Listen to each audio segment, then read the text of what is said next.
నేను మీ అందరికి చేసే ప్రార్థన ఒకటే, కేసీఆర్ ఉన్నప్పుడు, కేసీఆర్ ప్రభుత్వం ఉన్నప్పుడు ఏం జరిగిందో మీకు తెలుసు. 200 రూపాయ పెన్షన్ 2000 అయింది, 200 పెన్షన్ 2000 రూపాయలు అయింది. అయిందా కాలేదా?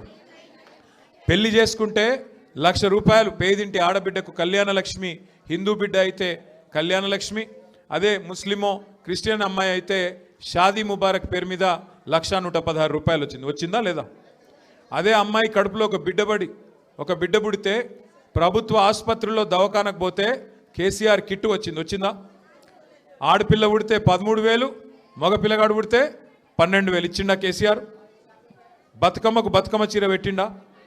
రంజాన్కు రంజాన్ తోఫా వచ్చిందా? క్రిస్మస్కు క్రిస్మస్ గిఫ్ట్ వచ్చిందా?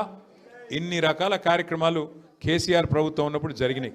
మరి ఈ ప్రభుత్వం వచ్చినాక ఏమేమున్నాయి ఒకసారి ఆలోచన చేయండి. అన్ని కట్ చేసి పారేసిండు. కేసీఆర్ కిట్ బంధు, పిల్లలకిచ్చే న్యూట్రిషన్ కిట్ బంధు,